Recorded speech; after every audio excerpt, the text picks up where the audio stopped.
Still, he is moving as one Kṛṣṇa before his father and mother, Nanda and Yashoda.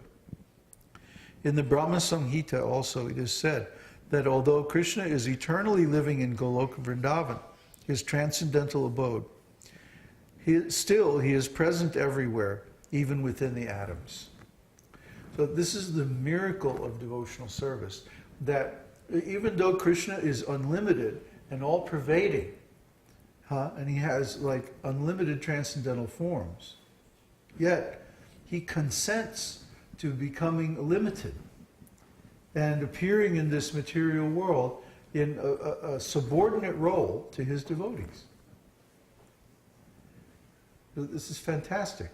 That Kṛṣṇa is so secure in his transcendental position that he is willing to give up his role as the Supreme Personality of Godhead and appear as the son of his own devotee. So this is very amazing. And when he does so, he actually plays the role of a son, you know? And he's not like, well, I'm the Supreme Personality of Godhead, but I'll just pretend to be their son. No. No, he really feels that he is their son. And when Mother Yashoda becomes angry at him, when he's such a rascal, that he really becomes afraid. This is described in the Damodarashtaka. The Damodarashtaka is a beautiful prayer that's sung in the autumn about Lord Damodar. Damodar means that the Lord allows his mother to tie him up because he's such a bad boy, such a rascal, stealing butter from the gopis and feeding it to the monkeys. So anyway,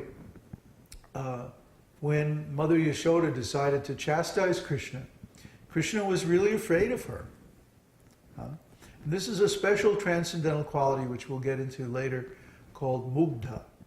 Mugdha means that Kṛṣṇa actually forgets his supreme position in order to relish these beautiful relationships of love with his devotees. See? So he really feels that he's the son of Yashoda. He really feels that he's the boyfriend of Srimati Radharani. See? He doesn't feel it, well, I'm God and you're my potency, so you better do what I say. You know, he's not like that. Kṛṣṇa's not like that.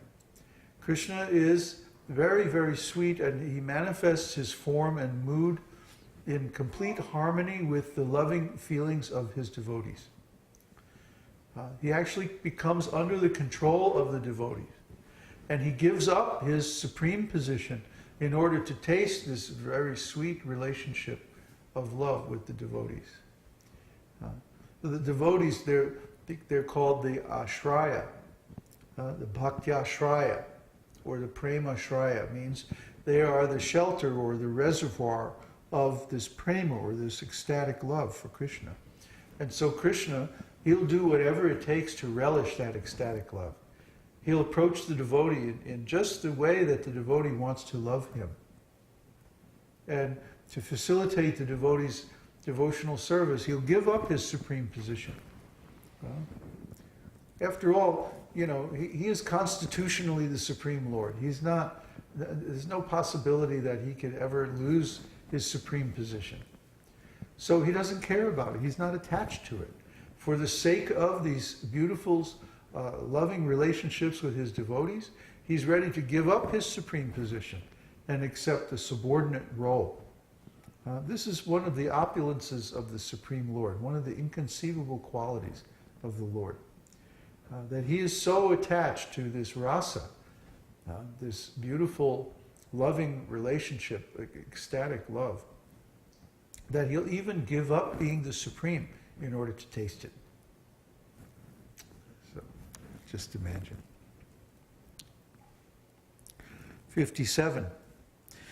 Kṛṣṇa's body generates innumerable universes. In the 10th canto, 14th chapter, verse 11 of Srimad Bhagavatam, Lord Brahma says, "My dear Lord, false ego, intelligence, mind, sky, air, fire, water, and earth are the material ingredients of this universe, which can be compared to a gigantic pot.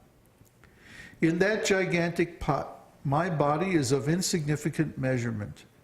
And even though one of the many universes is created by me, innumerable universes are coming and going from the pores of your body, just as atomic particles are seen flickering in the sunlight. I think I am very, very insignificant before you, and I am therefore begging your pardon. Please be merciful towards me. If one takes account of only one universe, he will find so many combinations of wonderful things therein. Because there are innumerable planets, innumerable residences, and places of demigods. The diameter of the universe is 4 billion miles, and it is infested with many unfathomable regions known as patalas, or lower planetary systems. Although Kṛṣṇa is the origin of all this, he can always be seen in Vrindavan exhibiting his inconceivable potencies. So who can adequately worship such an all-powerful Lord, possessed of such inconceivable energy? Kṛṣṇa, his first expansion is Balaram. Balaram appears as Krishna's brother in his Vrindavan pastimes. And then from Balaram expands the Chaturvyuha. Chaturvyuha means Baladev, Sankarshan, Pradyumna, and Aniruddha. And these are the 4 original Vishnu forms. And then from Baladev of the Chaturvyuha expands Nārāyan. And from Nārāyan expands all the spiritual souls, the jivas like ourselves. And this is called Krishna's Tatashta Shakti. Tatashta means in between, the border. Just like on the bank of a river or a lake, you have the water and you have the shore. And then you have an area in between, which is neither the water nor the shore. And this is Tatashta, the border or the phase change. So in this area, this is neither material nor spiritual, but somewhere in between. And this is where Lord Shiva's place is also existing. And then from the body of Lord Nārayan, many, many material universes emerge, like little globes of perspiration floating in weightless space. And each one of these is a complete universe just like ours. And when Srila Prabhupada says the diameter of the universe is 4 billion miles, he's talking about what we would probably call the solar system. The technical word is Brahmanda. The Brahmanda means the central star and the surrounding planets, and then also the subtle material elements in a large covering around the star. We're just now beginning to explore all these things with our spacecraft, and they call it, and the scientists call it the heliopause. And the heliopause is made of plasma, controlled by electromagnetic fields generated by the sun. But who is to say that there are not subtle beings who live in these areas? And many subtle worlds that we can't perceive with our gross senses. We're just beginning to explore these things with material science. But Vedic science have known about them for millions and millions of years. Everything is known. Try to understand. Everything is already known. Its value is understood. Its function and process is completely explained in the Vedas in terms of the human being attaining emancipation from material existence. You see, science tries to create a fictitious entity called the objective observer. But there is no objective observer. Every living entity's consciousness is subjective and proper to that being alone. So, from our point of view, what is the most important thing in life? Is attaining self-realization. Because that's the only way to become free from all the miseries of material existence. Once we attain self-realization, then we're free. So it follows that the value of anything, the ultimate or absolute value of anything in this material world, it has to be measured in terms of its value for self-realization. There's no other measurement that really has any reality.